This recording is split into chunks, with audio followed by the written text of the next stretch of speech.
নমস্কার। আজ অনপেক্ষ গুরুভাষ্য লাইভের ষষ্ঠ পর্ব।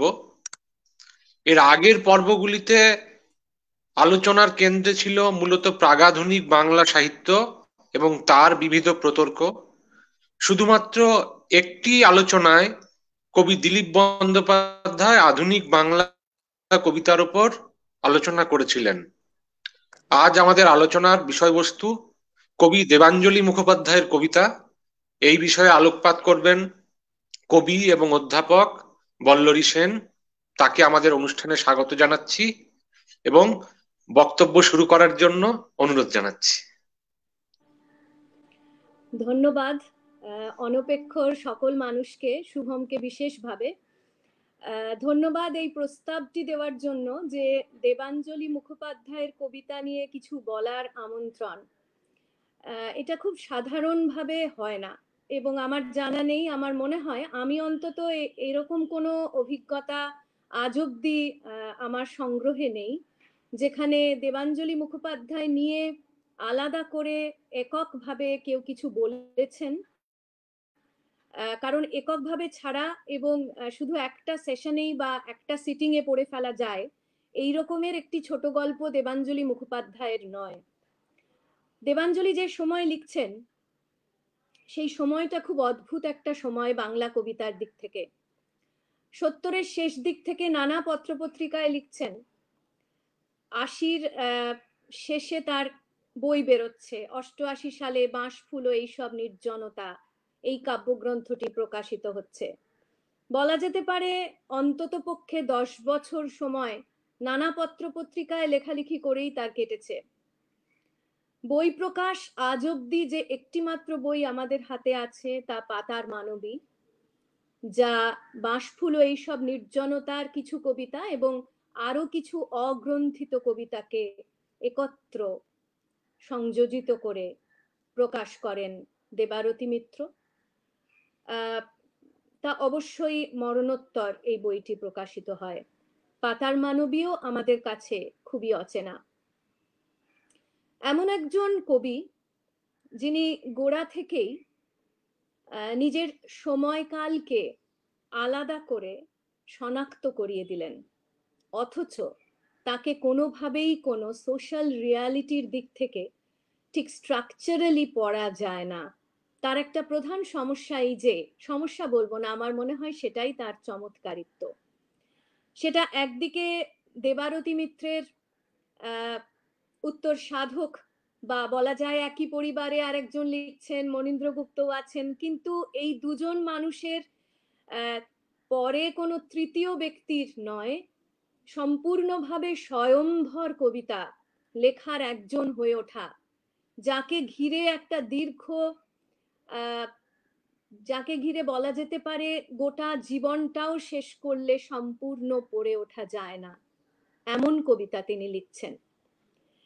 মনে পড়ে যাচ্ছে প্রায় ৭৭ বছর বয়সে রানীচন্দকে রবীন্দ্রনাথ এক জায়গায় বলছেন, বস্তু পরিচ্ছিন্ন বা অ্যাবস্ট্রাক্ট ভাবের সৃষ্টিতে অব্যবহারিক সত্যের সন্ধানে মেয়েদের যে বাধা, সে বাইরের নয়, সে অন্তরের। সাহিত্য, কলা বা বিজ্ঞান প্রভৃতিতে মেয়েদের কৃতিত্ব যথেষ্ট পরিমাণে দেখতে পাওয়া যায় না। তার বাহ্য কারণ অনেকে অনেক রকম নির্ণয় করেন। বাইরের প্রবাদকে আমি বড় বলে মানি না। তোমার লেখায় গান সম্বন্ধে মেয়েদের বিশেষ শক্তির উল্লেখ করেছ, একটা কথা ভুলেছ, মেয়েরা গান গেয়েছে, গান সৃষ্টি করেনি। ভাবলোকের, জ্ঞানলোকের সৃষ্টিতে অনেকটা পরিমাণে বুদ্ধির বৈরাগ্য থাকা দরকার। ব্যক্তিগত, বস্তুগত, ব্যবহারগত সংশক্তির বেশি থাকলে সেই বৈরাগ্যের অভাব ঘটে, বুদ্ধির বৈরাগ্য। আর বস্তু পরিচ্ছিন্ন বা অ্যাবস্ট্রাক্টকে, অ্যাবসলিউট অ্যাবস্ট্রাক্টকে আমরা যদি গ্রহণ করতে পারতাম আমাদের মগজে, আমাদের মননের অন্তরীণ সূত্রগুলির মধ্যে দিয়ে স্বাভাবিকভাবে, তাহলে দেবাঞ্জলির কবিতা আমাদের আপন হয়ে উঠতে পারত। কিন্তু আমরা এত বেশি নাটকীয়তা চাই কবিতায়, আমরা কবিতায় এত বেশি কার্যকারণ সূত্রে গড়া স্টিরিওটাইপড রিয়ালিটিকে পছন্দ করি, যার ভেতর দিয়ে আমরা সেই কজ অ্যান্ড ইফেক্টের সূত্রগুলি বাদ দিয়ে দেবাঞ্জলি মুখোপাধ্যায়কে পড়তে পারলাম না। হয়তো এই কারণেই একটি বা দুটি কবিতা আমাদের সামনে থাকা সত্ত্বেও আমরা দেবাঞ্জলিকে পড়িনি। আমি এই না পড়ার জায়গাটা খুব বেশি এর ভিতরে যাব না, কারণ এর গলতটার নানা রকম তাৎপর্য আছে। তবে অল্প অল্প এর এই বক্রতার মধ্যে দিয়েই আমাদের এই পথ নিষ্কাশন বলা যেতে পারে। আমি সরাসরি কবিতায় চলে আসছি। আজকে আবারও বলছি, অনপেক্ষকে অনেক ধন্যবাদ এই প্রস্তাবটির জন্যে। সেখানে একটা কথা মনে হয় যে রক্তকরবীর প্রথম সংস্করণে যে অভিভাষণ লিখছেন রবীন্দ্রনাথ, মানে পরে যা ছাপা হচ্ছে, সেই অভিভাষণে বলছেন যে ভয় হচ্ছে পালা সাঙ্গ হলে হয়তো ভিখ মিলবে না, কুত্তা লেলিয়ে দেবেন। আমারও সেই ভয়টা হচ্ছে। ভরসা আছে অন্তরা আর শুভম। রবীন্দ্রনাথ মূলত মানুষের ধর্ম যখন লিখছেন, তখন মানুষের ধর্মে এক জায়গায় বলছেন যে মানুষের তিনটি জন্ম, অর্থাৎ মানুষ হলো ত্রিজ। সেখানে তিন জন্মের মধ্যে প্রথম হচ্ছে পৃথিবী, মানুষের দ্বিতীয় জন্ম বা দ্বিতীয় বাসস্থান হচ্ছে স্মৃতিলোক, অতীতকাল থেকে পূর্বপুরুষের কাহিনী নিয়ে কালের নীড় সে তৈরি করেছে। আর তৃতীয় বাসস্থান আত্মিক লোক, বলা যেতে পারে সর্বমানব চিত্তের মহাদেশ। এই সর্বমানব চিত্তের মহাদেশের একটি বড় অংশ দেবাঞ্জলি মুখোপাধ্যায়ের কবিতা ধারণ করে আছে। দেবাঞ্জলি বলেন মানুষের দুটি অবস্থানের কথা, অর্থাৎ আত্মিক লোক এবং বলা যেতে পারে স্মৃতিলোক। এই স্মৃতি এবং আত্মিক বন্ধনের ভিতর দিয়ে স্মৃতিকে সাক্ষাতে তৈরি করা, স্মৃতিকে সিম্বলাইজ করা। কারণ আমরা তো স্মৃতিকে ধারণ করতে পারি না, প্রত্যক্ষে আমাদের স্মৃতি ধারকের সবচেয়ে বড় ক্ষমতা হচ্ছে কবির নিয়োজিত যে সংকেত, সেই সংকেত ভাষ্য বা সেই সংকেতের বয়ান, তার সাহায্যেই আমরা আমাদের ব্যক্তিগত স্মৃতি এবং সর্বমানব চিত্তের যে অবস্থান বলছেন সেই অবস্থানের মধ্যে দিয়ে আমরা তাকে ধারণ করবার চেষ্টা করি।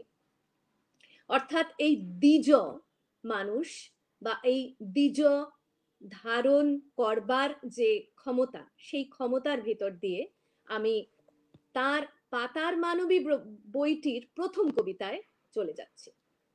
সৃষ্টির গোল গোল আতশ কাচের বয়ামে তুলি ডুবিয়ে এক মনে সে আমাকে আঁকতে লাগলো। সূক্ষ্ম রূপলি সিমোফেন মনির মতো ধক করে উঠল প্রথমেই আমার চোখ। আমি তিন লোক কাঁপিয়ে চিৎকার করলাম, চোখের জায়গায় তুলি ঘষে কালো রঙের অন্ধকার নামাও। আমি সৃষ্টির এ চলে যেতে চাই।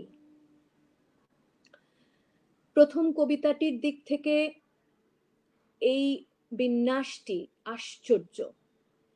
সৃষ্টির অর্থাৎ সৃষ্টির প্রারম্ভিক মুহূর্ত, এই প্রারম্ভিক মুহূর্তটিকে বিন্যস্ত করছেন ভাষায়, কারণ সেখানে ভাষা নেই। সেই ভাষাহীন নির্বাক স্তর থেকে ভাষা দিচ্ছেন তার অক্ষর প্রৈতিকে। এই অক্ষর প্রৈতির জন্ম হয়ে উঠছে তার এক একটি শব্দের জন্ম, এবং প্রতিটি শব্দ ও শব্দার্থের সঙ্গে একটা কলিশন হচ্ছে, একটা যুদ্ধ বেঁধে যাচ্ছে। সেই যুদ্ধটা হচ্ছে আমরা যেভাবে শব্দটির অর্থ করি আর তিনি যেভাবে শব্দটির অর্থ করাতে চাইছেন। এই অর্থ করানোর সংকেতটাও রয়ে যাচ্ছে ভাষার দেহের মধ্যে দিয়ে। গোল গোল দুবার বললেন। কেন গোল বললেন? এই গোল আতশ কাঁচ, গোল আতশ কাঁচ আমরা জানি, আতশ কাঁচ গোল হয় বা কনভেক্স লেন্স আমরা জানি, তা সূর্যের দিকে ধরলে সূর্য রশ্মি সমস্তকে একই বিন্দুতে সমাপতিত করে ফেলা যায়, যা একটি কাগজকে জ্বালিয়ে দিতে পারে। এই রকমের ক্ষমতা আছে। সেই সূর্য রশ্মি সমস্তকে অর্থাৎ যাবতীয় সূর্যরশ্মিকে একটি বিন্দুর মধ্যে সমাপতিত করে আনার যে কাঁচ, সেই আতশ কাঁচের বয়াম, থরে থরে সাজানো বয়াম, বলা মাত্র আমার মনে হয়েছে এই প্রথম ছত্রটি বলা মাত্র তা প্রথমেই নির্দিষ্টভাবে একটা ভৌগোলিক কালকে অস্বীকার করে তার একটি উল্লম্ফন তৈরি হলো, এমন ভাবে যে যেখানে গিয়ে সেই বীজটি এসে পড়লো তার পায়ের তলায় কোনো মাটি নেই, তা সম্পূর্ণভাবে মহাশূন্য। এই মহাশূন্যের অ্যাবসলিউটকে ধরার এর চেয়ে ভালো সংকেত বাংলা কবিতায় আমার অন্তত পড়া নেই। আপনাদের থাকলে জানাবেন। তুলি ডুবিয়ে এক মনে সে আমাকে আঁকতে লাগলো। দ্বিতীয় লাইনে এলো সে।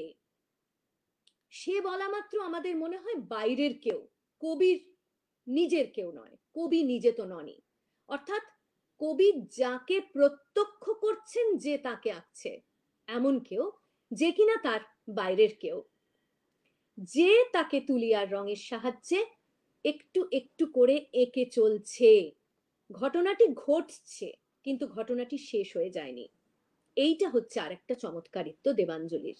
দেবাঞ্জলির ক্রিয়াপদগুলি যদি লক্ষ্য করেন তাহলে দেখবেন এই ক্রিয়াপদগুলির মধ্যে একটা অত্যাশ্চর্য ক্ষমতা আছে, যে ক্ষমতার ভিতরে ঘটমান কালকে নির্দিষ্টভাবে তা সর্বজ্ঞ একটি ক্ষমতায় রূপান্তরিত করে ফেলা যায়, যেখানে প্রতিটি কাল নির্দেশক যে সংকেতগুলি থাকে সেই সংকেতগুলির মধ্যে দিয়ে আমরা চিরাচরিত একটি অখণ্ড অনন্তকে স্পর্শ করতে পারি। আমরা বুঝতে পারি সেই কালটি ফুরিয়ে যায়নি, সেই কালেরই একজন একটি মুহূর্তকে যেন গোটা প্রবাহ থেকে সমূলে মাংসের মতো কেটে আলাদা করে এই মুহূর্তটির মধ্যে প্রথিত করে দিলেন। বীজ প্রথিত হলো কোনো একটি স্বর্গীয় বাগানে। আমাকে আঁকতে লাগলো, কিন্তু আঁকা শেষ হয়নি, আঁকা চলছে, ক্রমাগতই আঁকা চলছে। পাশাপাশি মনে পড়ে যায় ক্লেমেন্ট রসের কথা। ক্লেমেন্ট রসে 1976 সালে the real and the double বলে যে বইটি লিখছেন, সেখানে তিনি কয়েকটা ভাগ করে নিচ্ছেন এবং আলাদা করে এই ইলিউশন কিভাবে হয় তার নানা রকমের সূত্র তৈরি করছেন। এই সূত্রগুলির ভিতর দিয়ে তিনি একদম শেষে গিয়ে এই ফিলোসফিক্যাল যে ইলিউশন সেখানে বলছেন যে মূলত সাইকোলজিক্যালি এই প্রবণতার ভিতরে, মানসিক প্রবণতার মধ্যে আমরা প্রত্যেকে আমাদের ভিতরে আরো অনেককে যাপন করি একটি বহুমাত্রিক স্ত্রীলিঙ্গ হয়ে ওঠার জন্য। একটি বহুমাত্রিকতা পাবার জন্য আমাদের ভিতরে এই সচেতনতা একটি অস্তিত্বের মধ্যে যখন আমরা যাপন করি তখনই আমরা প্রত্যক্ষ ভাষায় পৌঁছতে পারি। তার আগে পর্যন্ত কিন্তু ভাবপ্রবাহের মধ্যে আমরা নির্গলিত একটি বীজ মাত্র। সূক্ষ্ম রূপলি সিমোফেন মনির মতো ধক করে উঠল প্রথমেই আমার চোখ। ইন্দ্রিয়ের শুরু হচ্ছে চোখ দিয়ে। আমি 3 লোক কাঁপিয়ে চিৎকার করলাম। চোখের জায়গায় তুলি ঘষে কালো রঙের অন্ধকার নামাও।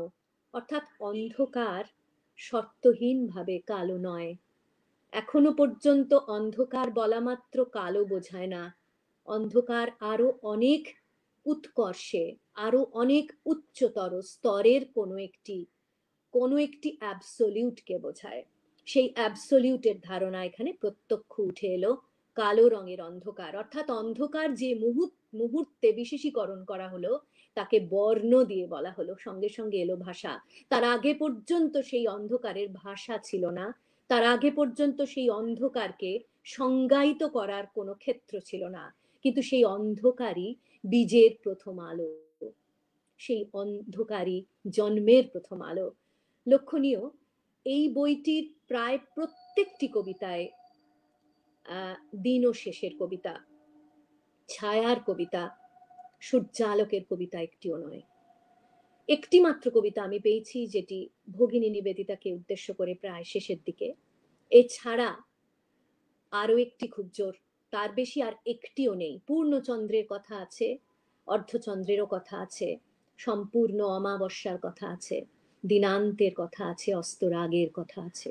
কিন্তু কোথাও সূর্যালোকিত একটিও দিন নেই। আমি সৃষ্টির অয়ে চলে যেতে চাই। এরপরে একটু স্পেস দিলেন, যেখানে কালো রঙের অন্ধকার নামাও বলে দাঁড়িয়ে দিয়েছিলেন, তারপরে একটু স্পেস দিলেন, দিয়ে লিখলেন আমি সৃষ্টির অয়ে চলে যেতে চাই।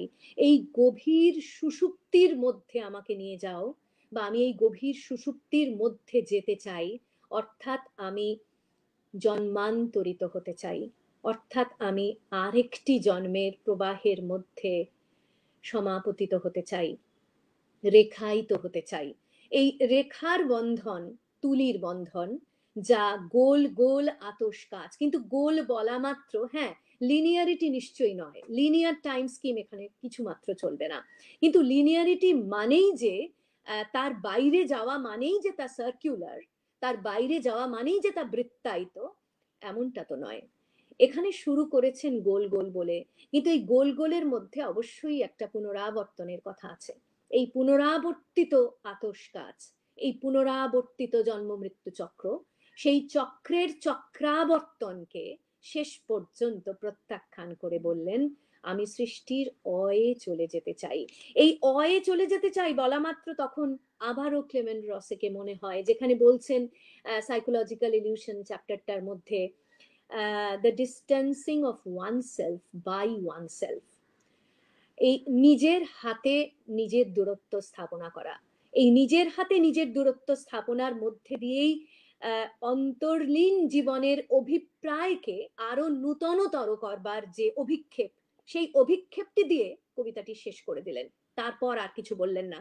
অর্থাৎ প্রারম্ভিক যে বীজে আমরা গিয়েছিলাম, আবারও সেখানে আমরা স্বতঃস্ফূর্তভাবে ফিরে যাওয়ার একটা প্রবর্তনা পাচ্ছি, যে আমি সৃষ্টির অয়ে চলে যেতে চাই। এখানে পূর্ণচ্ছেদ দেওয়া মানেও যা, না দেওয়া মানেও তাই।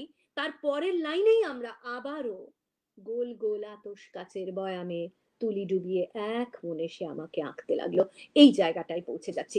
এবং এই পৌঁছে যাওয়াটায় কোথাও কোনো বন্ধনীতে কিছু নির্দেশ দেওয়া নেই, কোথাও আলাদা করে সংজ্ঞায়িত দেওয়া নেই, কোথাও আলাদা করে কোনো পাদটিকা দেওয়া নেই, কোনো আইটালিক্স নেই, কিছুই নেই, শুধু পূর্ণচ্ছেদ। পরের কবিতাটিতে চলে যাচ্ছি, ঠিক এর পরের যে কবিতাটি, তাহলে একটা কন্টিনিউইটি হয়তো সকলেই পাবেন, কারণ দেবাঞ্জলিকে পড়বার পূর্ব সংস্কার না থাকলে সত্যি এইভাবে শুধু কয়েকটি কথা বলা, আর সে কথাগুলি তো এমন নয় যে এটাই একমাত্র উচ্চারণ, এগুলি আমার ব্যক্তিগতভাবে আমার তুচ্ছ জীবনের তুচ্ছ অভিজ্ঞতার মধ্যে দিয়ে দেবাঞ্জলিকে একটু করে জানবার প্রয়াস মাত্র। সেই প্রয়াসটুকু আমি আপনাদের সঙ্গে ভাগ করে নিতে চাইছি। অরণ্য মানবী, আমাকে অর্ধেক এঁকে আমার মা হঠাৎ চলে গেলেন গভীর বনে। সবুজ গাছে ডুবে ডুবে তিনি খুব স্নান করলেন। অতসী রঙের দুটি পায়ের পাতায় রাখলেন পলাশ, অশোক, কৃষ্ণচূড়ার লাল গুঁড়ো। রক্ত ফুটে বেরোলো অপার্থিব সাদা নখে। তারপর তিনি ফিরে এলেন ইজেলের কাছে। আমার বাকি অর্ধেক শেষ করে দিলেন দ্রুত টানে। সাদা ক্যানভাসের পর্দা দুলিয়ে ঢুকে এলো কালো সবুজ অরণ্য মানবী। অরণ্য মানবী নিজেকে বরাবরের জন্য এই একমাত্র আইডেন্টিটির ভেতর দিয়ে দেখাতে চেয়েছেন দেবাঞ্জলি। দেবাঞ্জলির প্রত্যেকটি কবিতা তাই মহাকাশের শূন্যতা থেকে শুরু হয়, মহাকাশের শূন্যতায় আবারও সে নিজেকে ফিরিয়ে দিতে চায়। এই অ্যাবসলিউট রিয়ালিটিকেই সে বারবার অ্যাড্রেস করতে চাইছে। বলা বাহুল্য যে কথা রবীন্দ্রনাথ বলেছিলেন, এবং পরবর্তীকালের সমস্ত কবিদের ভিতরেই বিশেষ করে পুরুষ কবি, কোট আনকোট, সেই পুরুষ কবিদের কবিত্ব সূচক যে স্মৃতির শহর, সেই স্মৃতির শহরে বসে বসেই কিন্তু কোনো এক কোণে একটি হরিৎ একলা গাছের মতো হয়ে কবিতা লিখে গিয়েছেন দেবাঞ্জলি।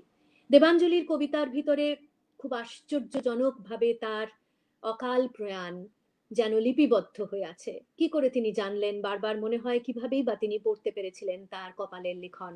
কিন্তু প্রতিটি কবিতার ভিতরেই তীব্রভাবে একটা মৃত্যু যোগের কথা, ফুরিয়ে যাওয়ার কথা, ফুরিয়ে গিয়ে আবার নতুনতর উচ্ছ্বাসে নিজের সংযাপনকে হাতে করে তুলে নেওয়ার মধ্যে দিয়েই তার অক্ষরের এই যাপন তৈরি হচ্ছে। এমন এক অক্ষরেখার কথা এখানে বলা হলো, আমাকে অর্ধেক এঁকে আমার মা। অর্থাৎ ওই যে আঁকা হচ্ছিল, তবে কি সে আমার মা, কিন্তু তা ওই কবিতাটির ক্ষেত্রে দস্তুর মতো মনে হয় না, তা ওখানে বলা যায় না। ওখানে মায়ের কথা বলছেন না, ওখানে যেন আর কেউ হয়ে আছেন, কেউ যাকে তিনি চিনতে পারছেন না। কারণ তিনি নিজেই যখন হয়ে ওঠেননি, তিনি নিজেই যখন সৃষ্টির অটুকুতে আছেন বা অয়ের ওই গোলাকার বিন্দুটিতে আছেন, অপুরো লেখা হয়নি তার, তখন তিনি সেকে মা বলেও শনাক্ত করতে পারবেন কি করে? আমাকে অর্ধেক এঁকে আমার মা হঠাৎ চলে গেলেন গভীর বনে।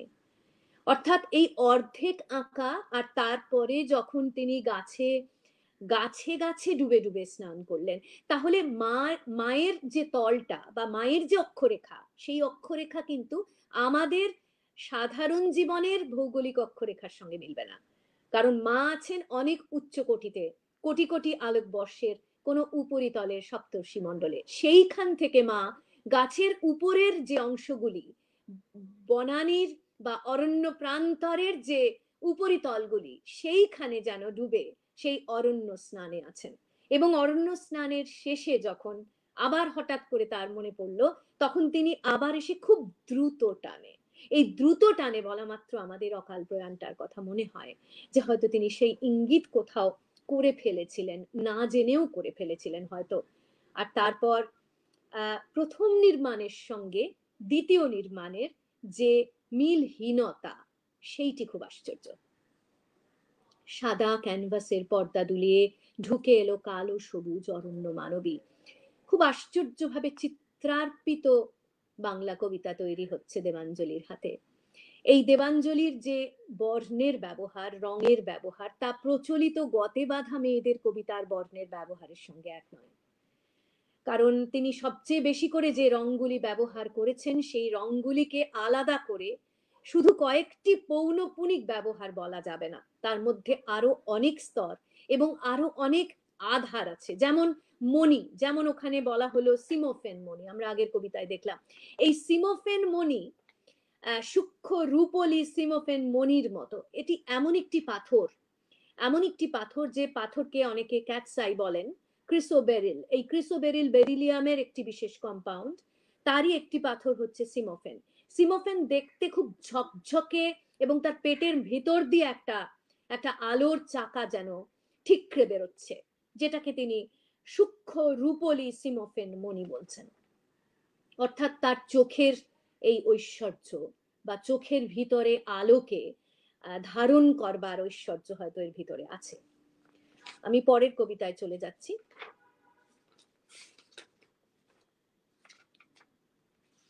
একটি কবিতা বিশেষভাবে আমি পড়তে চাই, আমি সেটাই চলে যাই। এই সিমোফেন মণির কথা বললাম, ঠিক আরেকটি মণির কথা এখানে এলো, ঘুমের মণি হায়াসিন্থ। ঘুমের মণি হায়াসিন্থ। জাফরি কাটা দীর্ঘ সুন্দর কক্ষ, সর্পিল লাল সোনালী সিলিং, জলপাই রঙের ঝকঝকে দেয়ালের পাশে প্রচুর শুক্তি বসানো সুগন্ধি কাঠের টেবিল, তার উপর দারুচিনি পাথরের আগুন বর্ণ পালক দানিতে হায়াসিন্থ মণির তৈরি একটি ছোট্ট ঘুমের পালক। এটি হলো প্রথম স্তবক।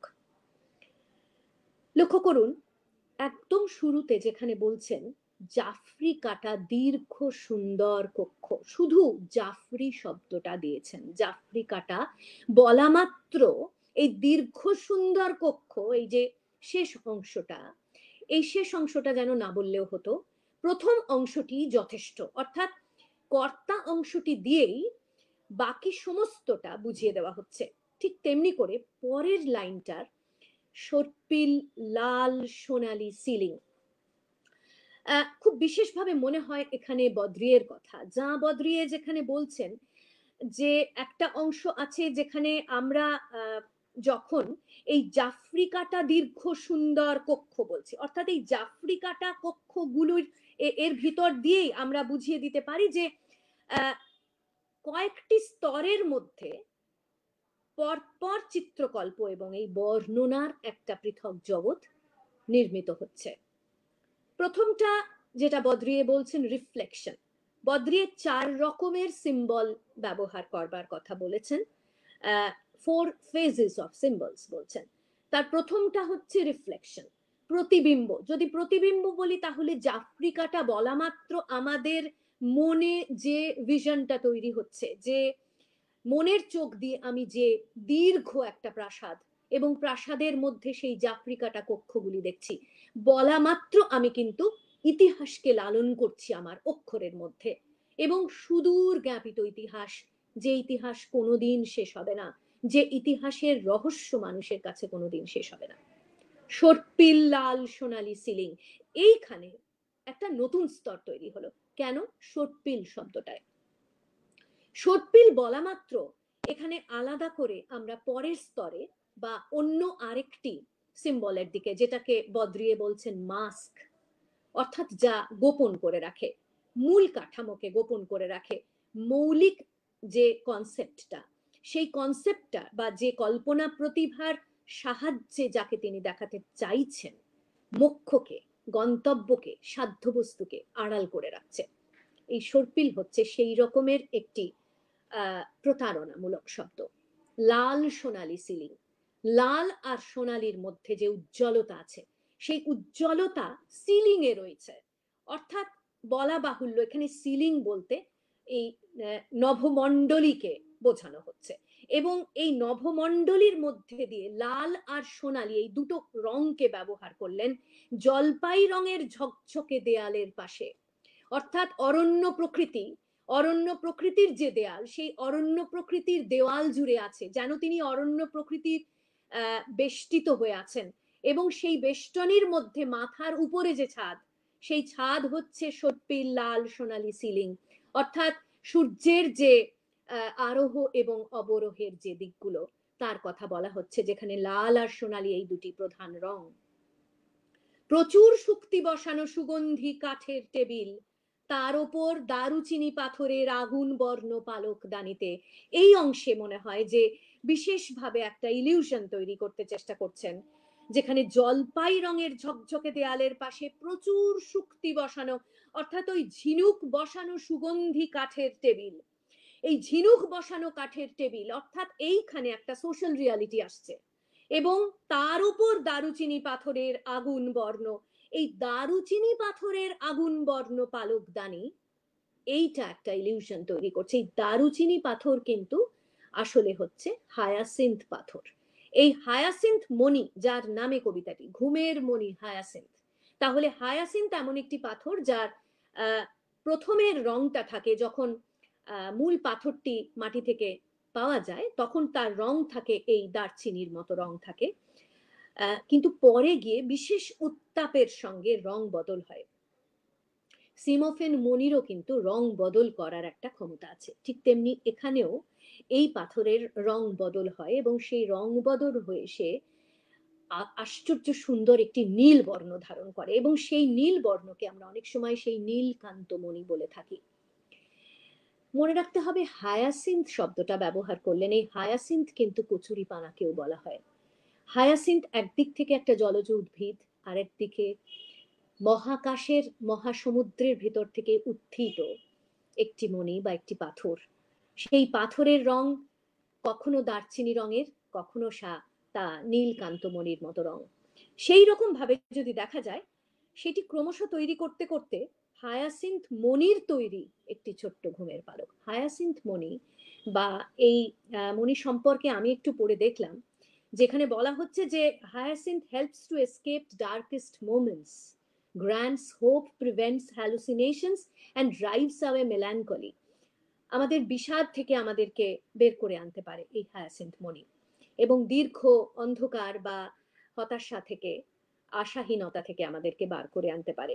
ছোট্ট ঘুমের পালক, কেউ কেউ বলেন যে এর ভিতরে ঘুম পাড়ানোর কিছু ক্ষমতা আছে এর মধ্যে। এ ঘুম কি সে ঘুম না, এ ঘুমের মধ্যে আসলে ছোট্ট ঘুম বলতে তিনি অনন্তের ঘুমকে বোঝাতে চাইছেন, দিনের শেষে ঘুমের দেশে ঘুমটা পড়া ইচ্ছা।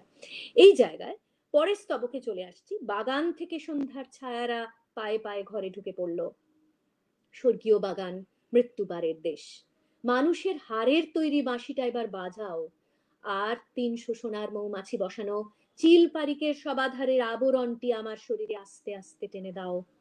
এখানেও কিন্তু তিনি সেই ব্রহ্মজ্ঞানীর কথা বললেন। চিল পারিক শব্দটি খুব নতুন, আমার মনে হয় না আর কারোর কোনো কবিতায় আপনারা কেউ পড়েছেন, যদি পড়ে থাকেন তাহলে অবশ্যই আমাকে জানাবেন।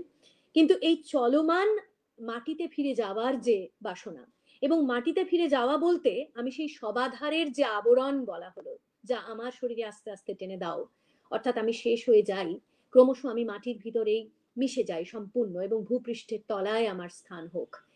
এই যে নিজের এই খুব নিভৃতে এই রকমের একটি বাসনা, এই কবিতাটি বাঁশফুলো এসব নির্জনতার শেষ কবিতা এই পর্যন্ত। তারপরের অংশটি পাতার মানবীতে যখন সংযোজন করছেন, তখন সেগুলি তার অগ্রন্থিত অনেক কবিতার মধ্যে দিয়ে তার সংযোজন হচ্ছে।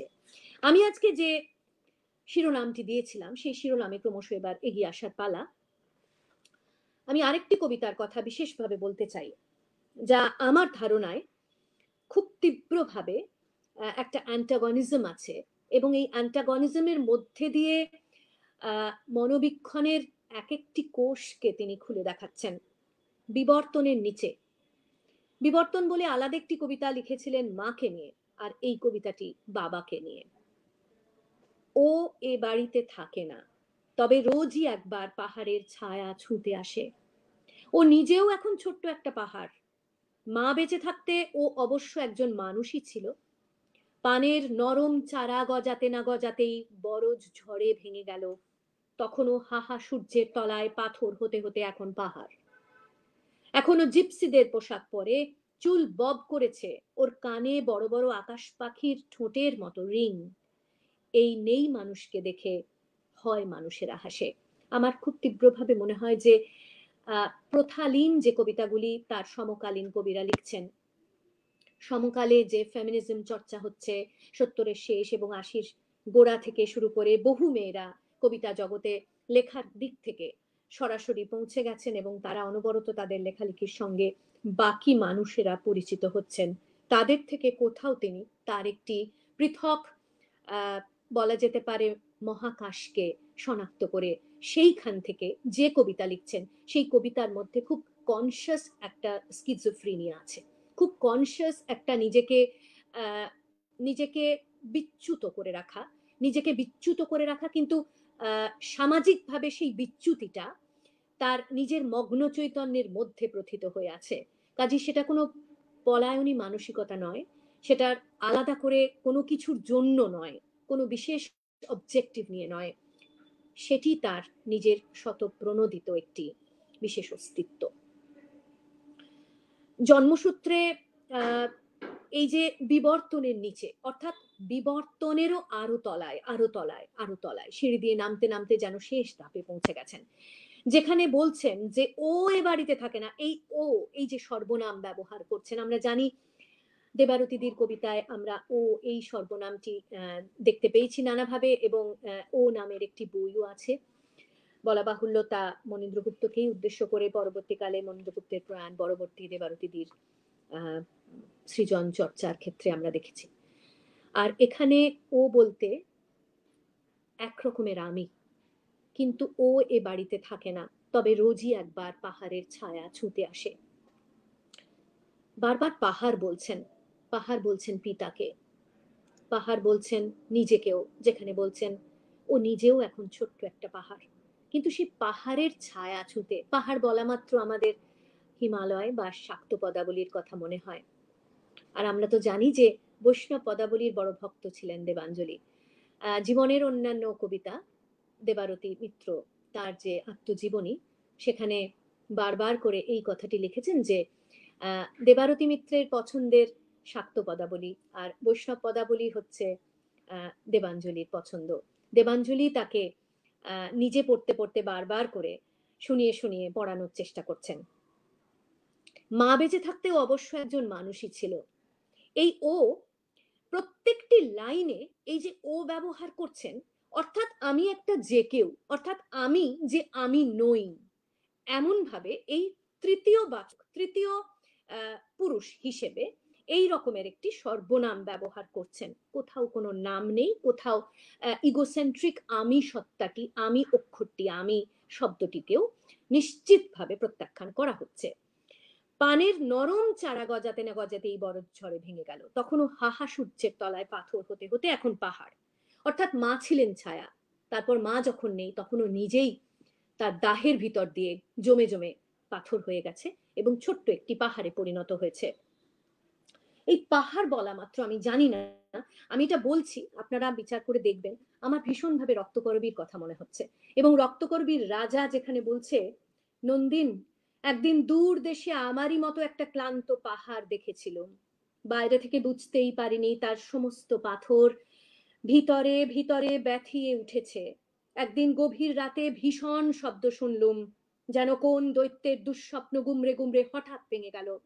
সকালে দেখি পাহাড়টা ভূমিকম্পের টানে মাটির নিচে তলিয়ে গেছে। শক্তির ভার নিজের অগোচরে কেমন করে নিজেকে পিষে ফেলে, সেই পাহাড়টাকে দেখে তাই বুঝেছিলাম। এইটা আমার বারবার করে মনে হয় যে বিপুল বস্তু ভারকে রবীন্দ্রনাথ এইভাবে পাহাড়ের মধ্যে দিয়ে বর্ণনা করছেন, পাহাড়ের মধ্যে দিয়ে এই চিত্রকল্প আনছেন, যে এই বিপুল বস্তুপিণ্ডগুলি জমে জমে পাথর হয়ে তা ক্রমশ এমন একটি পাহাড়ে পরিণত হচ্ছে যে পাহাড়টি অচিরেই ধ্বংসপ্রাপ্ত হবে। ওই বাড়িতে রোজ একবার ওর বাবাকে ছুঁতে আসে, কিন্তু আকাশে ডুব সাঁতার কাটা পাহাড়ের চূড়ো পর্যন্ত পৌঁছয় না ওর হাত। সোফার এক কোণে বসে অডেন বা বোদলেয়ারের কবিতা ওড়ায় নির্বাক স্বরে। নবদুর্গার মতো বাবার নতুন শালীরা সাদা ওপল রত্নের ঘন্টা হয়ে বাজতে বাজতে ওর পাশ দিয়ে হেঁটে যায়। টিকোজির ভেতরকার উষ্ণ আপ্যায়নে তাদের সন্ধ্যা সুন্দরী বক পাখির মতো হালকা উল্কাটার পায়ে নিথর দাঁড়িয়ে দাঁড়িয়ে সুখ মাছ খায়। ঘরের উত্তর কোণে সিংহের হাড়ের গরম চেয়ারে বসে থাকেন ওর বাবা।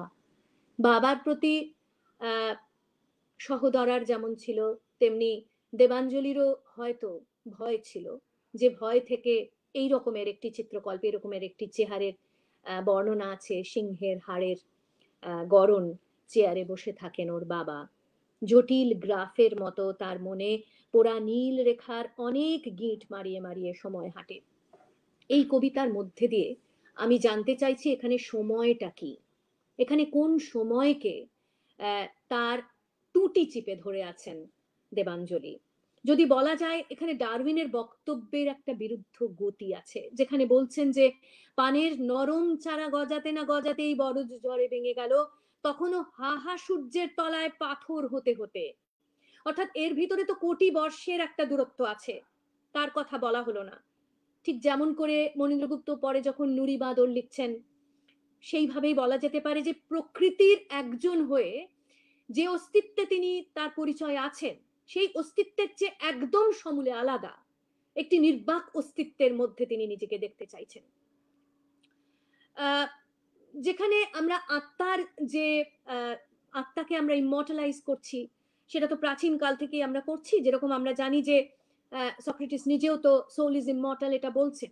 সেই আত্মাটি রয়ে গেছে সেই পাহাড়ের মধ্যে, কিন্তু বাদবাকি তার সমস্ত আয়তনটা কিন্তু জমে জমে পাহাড় হয়ে গেছে। এই রকমের একটি কল্পনা যদি আমরা করতে পারি, তাহলে সেইখান থেকেই অস্তিত্বহীনতাকে, যেখানে বলছেন এই নেই মানুষকে দেখে হয় মানুষেরা হাসে, অর্থাৎ আমি হচ্ছি সেই নেই মানুষ, তাহলে এই নেই মানুষকে দেখে যে হয় মানুষরা হাসছে, এই হাসিটাকেই আলাদা করে তির্যক একটি বক্তব্যে রাখছেন তিনি, এবং সেখান থেকেই তার নিজের একটা বাঁকা হাসি যেন কাজ করে যাচ্ছে।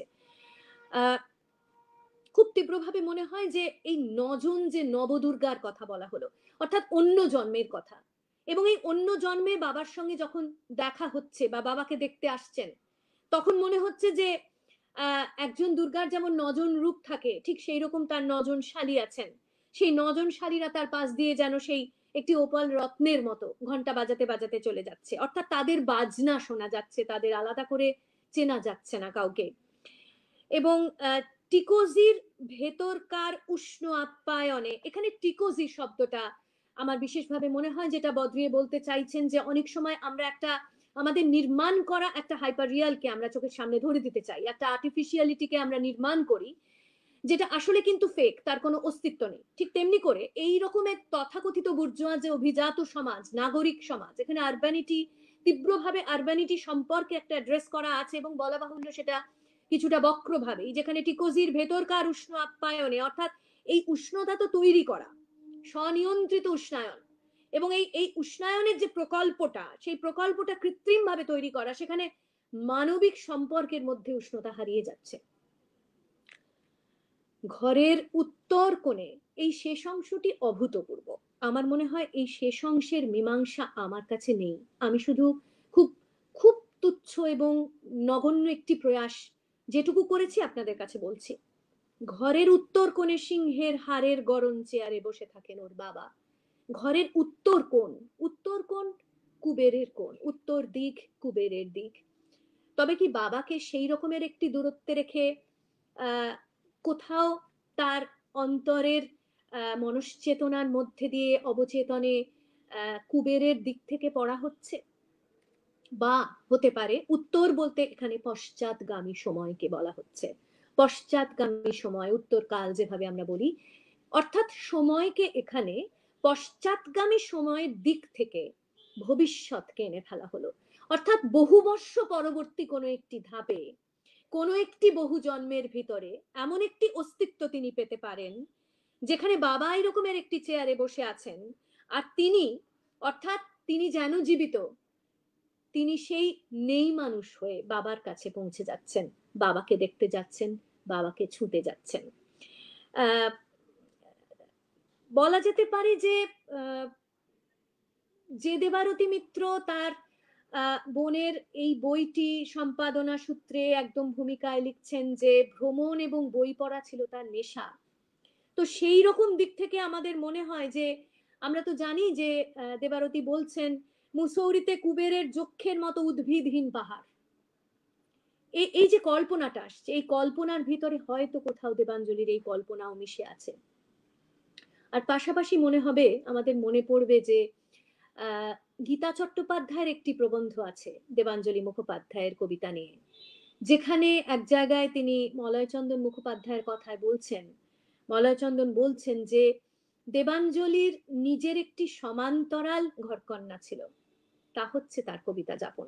সেই সমান্তরাল ঘরকন্যার কথা, অর্থাৎ বুঝে নিতে হবে তা নিজের ঘরকন্যার মধ্যে তিনি একটি কোণে, তা নয়, সমান্তরাল, অর্থাৎ ওইটি তার প্রাধান্য চিহ্নিত হচ্ছে এবং ওইটি তার সমান্তরাল নিজে হাতে তৈরি করে নেওয়া অক্ষর জীবন। এরপরে থাকছে সেই রসায়ন কবিতাটি। আমি রসায়ন কবিতাটি যাচ্ছি না, কারণ রসায়ন আমরা আগে আমি একবার এই অবগাহন পত্রিকার মঞ্চে বলেছি, তো যারা শুনেছেন তাদের একঘেয়ে লাগতে পারে। রসায়ন কবিতাটি খুব তীব্রভাবে পিতা এবং কন্যার এক রকমের আদান প্রদানের খুব আশ্চর্য একটি সংকেত আছে তার ভিতরে। আমি চলে যাচ্ছি অন্য একটি কবিতায়, শিকরণ।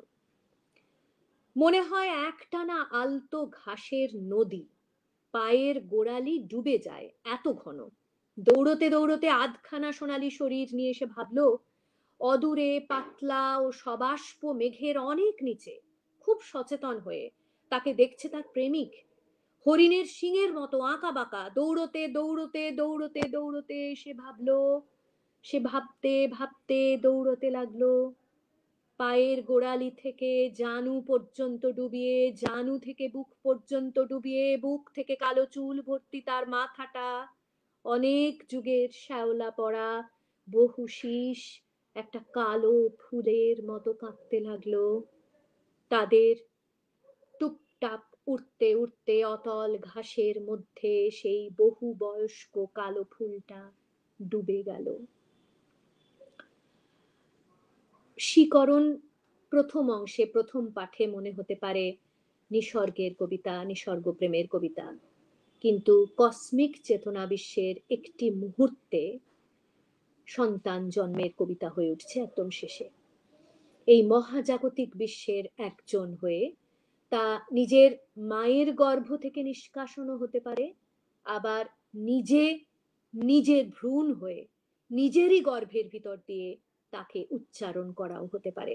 আমার কাছে দ্বিতীয়টি বেশি সত্য মনে হয়েছে।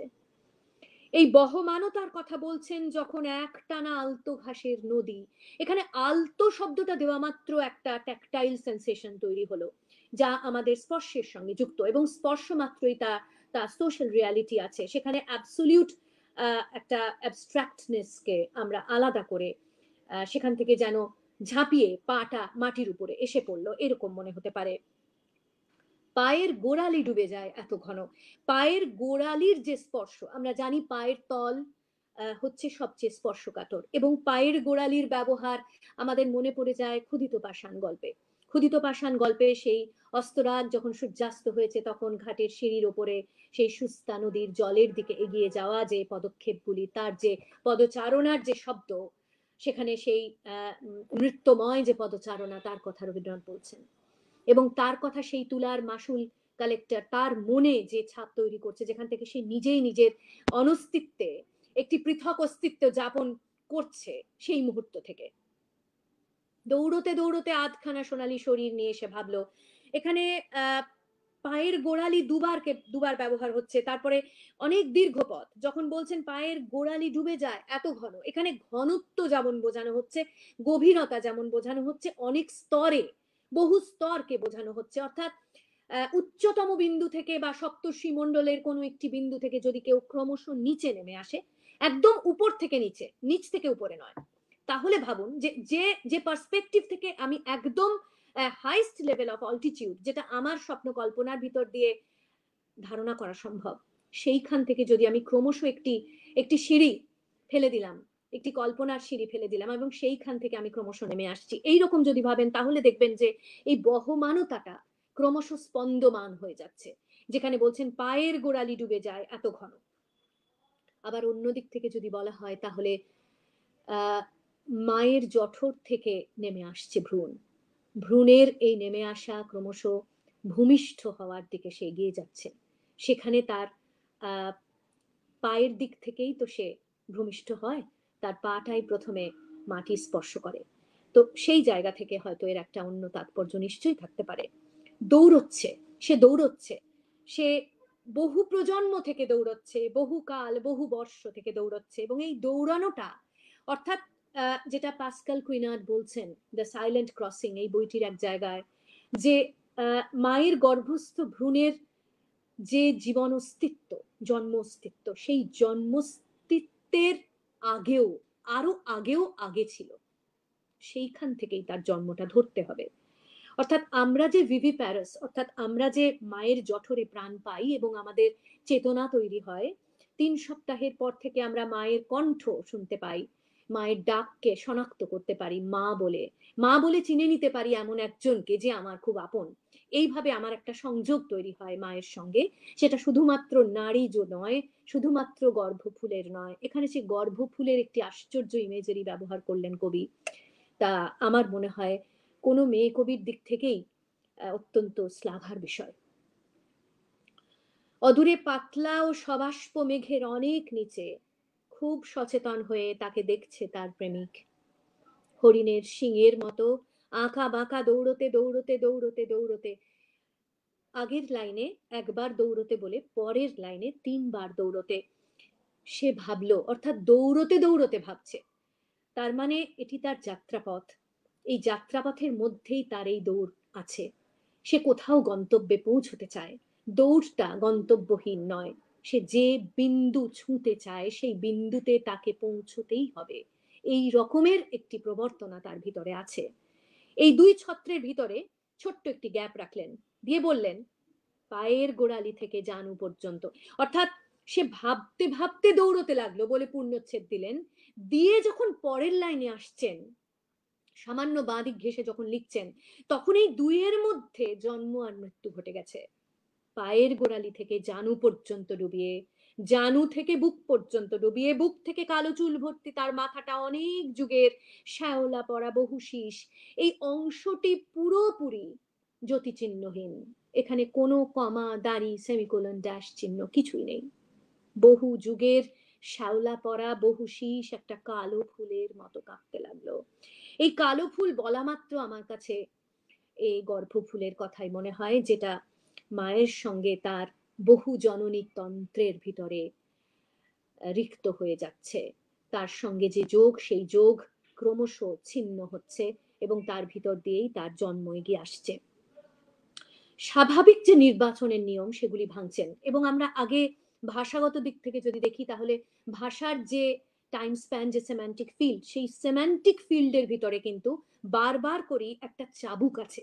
সেই চাবুকটা হচ্ছে এই অংশটা, এই শেষ অংশটা, যেটা বললাম যে জন্ম আর মৃত্যুর একটা দূরত্ব যেন বজায় রেখে প্রথম অংশটি যেখানে তিনি নিজে যেন সেই গর্ভস্থ ভ্রূণ, আর পরের অংশটি যেখানে তিনি নিজে মাতৃসত্তা পাচ্ছেন এবং তিনি ধারণ করছেন ভ্রূণকে, অর্থাৎ তার যে ছুটে আসা মায়ের গর্ভে, তারপর তার যে গর্ভ থেকে নিষ্কাশিত হওয়া, ভূমিষ্ঠ হওয়া, সেই অংশটি তিনি একরকম করে অর্জনের ভিতর দিয়ে পৌঁছে দিচ্ছেন পরবর্তী প্রজন্মের কাছে, সেই শিশু ভ্রূণের ভিতরে, এবং সেই উত্তরকালের সেই শিশু ভ্রূণকে তিনি লালন করছেন তার নিজের গর্ভের ভিতরে। তাই অনেক যুগের শ্যাওলা পড়া, তা কোনো এক জন্মের নয়, সেখানে বহু জন্ম, বহু মাত্রিক রেণুকুঞ্চিত জননাঙ্গের কথা বলা হচ্ছে। এবং এই বহু শীষ একটা কালো ফুল, এরকমের কালো ফুল আমরা ভৌগোলিক ভাবে দেখি না।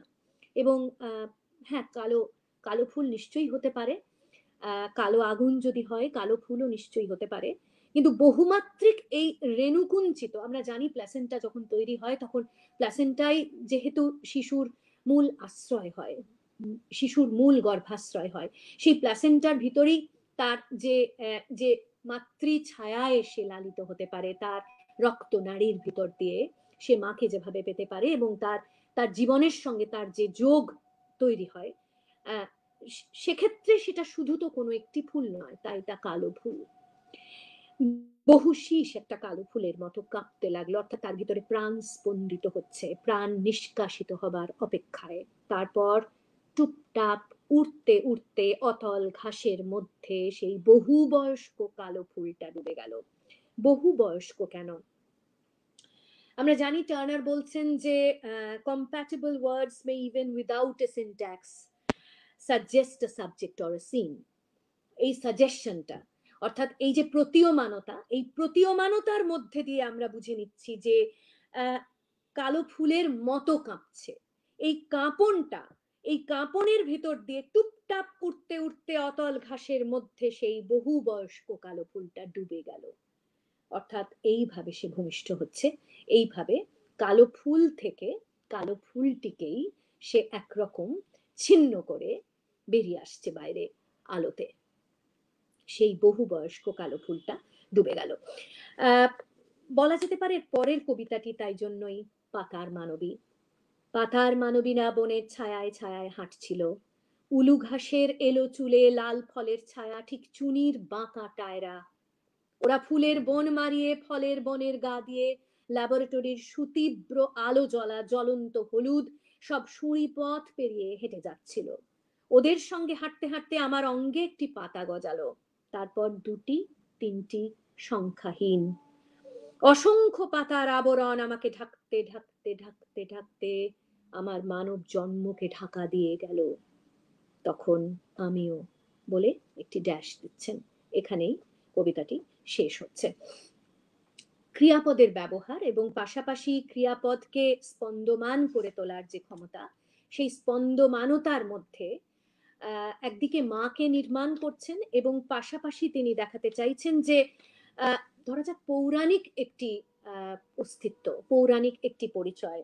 যেমন আমরা জানি কুন্তিকে নিয়ে যে কবিতাটি লিখছেন, আশ্চর্য একটি কবিতা এই জন্য যে এর ভিতরে একটা প্রতিবাদের কণ্ঠস্বর রয়ে গেছে, যে প্রতিবাদের ভাষা বা প্রতিবাদের বয়ান আমাদের সম্পূর্ণ অচেনা, এবং এই অচেনা জায়গাটি যেখানে দুজন নারী মুখোমুখি হয়ে আছে, সেখানেও আবার সর্বনাম ব্যবহার করছেন। তিনি যখন সেই অনুপম নারীকে ভাগ করে দিচ্ছিলেন পুত্রদের হাতে, তখন নিজেই বহু পায়ে হাঁটতে হাঁটতে ঢুকে যাচ্ছিলেন এক একজন উজ্জ্বল ছায়া পুরুষের ভেতর। বদ্ধ পাতালের জলে বারবার আছড়ে পড়ছিল রক্ত আলোর সূচ দিয়ে তৈরি দৈব চিনাংশুক।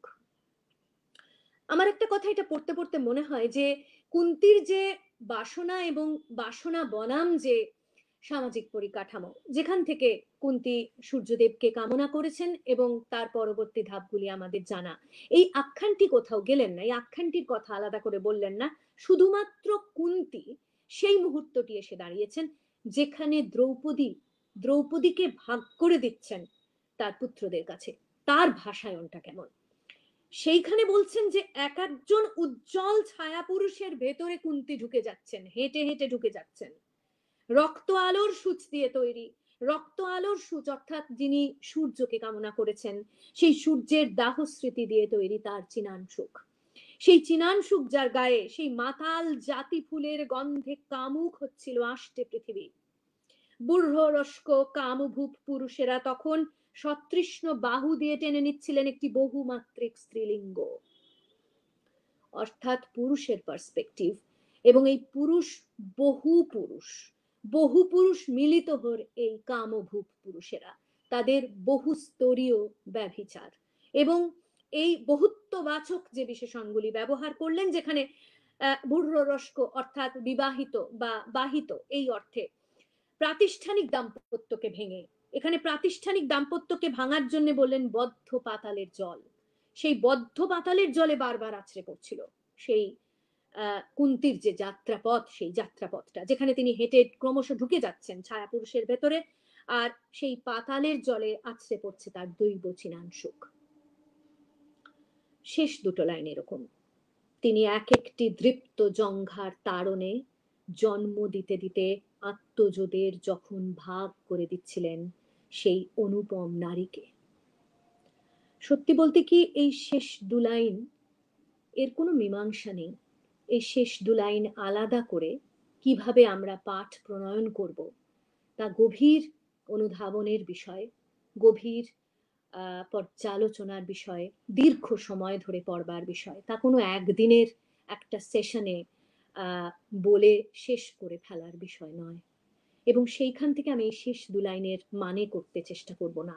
আমার মনে হয় এর মানে করা দুষ্কর এবং তা গভীর অনুধ্যানের বিষয় বলেই তাকে শুধু একটা বা দুটো অক্ষর চিনিয়ে দিয়ে এটার মানে এই বলে এখানে নির্দিষ্ট করে একে সম্পূর্ণ হত্যা করবার অন্তত আমার কোনো অধিকার নেই। মোটামুটি যা বলার সেই জায়গাগুলি আমি বলার চেষ্টা করলাম। আমার প্রিয় কয়েকটি কবিতা, সেইগুলি দিয়েই দেবাঞ্জলিকে পড়ার চেষ্টা করলাম। এবার আমার মনে হয় যে ধরা যাক ৮০ দশকে সেই স্মৃতির শহরে সুনীল গঙ্গোপাধ্যায় যেখানে লিখছেন, আমরা যারা এই শহরে হুড়মুড় করে বেড়ে উঠেছি, আমরা যারা ইট চাপা হলুদ ঘাসের মতো একদিন ইট ঠেলে মাথা তুলেছি আকাশের দিকে, এই আমরা সেখান থেকে সম্পূর্ণ আলাদা এই নিজস্ব যে দ্বিজ হয়ে থাকা, এই দ্বিজ জন্মের দিক থেকে বা এই দ্বি জন্মের দিক থেকে দেবাঞ্জলিকে পড়ার দুঃসাহস বা অনপেক্ষ এই মঞ্চটি তৈরি করে দিয়েছেন বলে আবারও তাদেরকে অনেক কৃতজ্ঞতা। নমস্কার।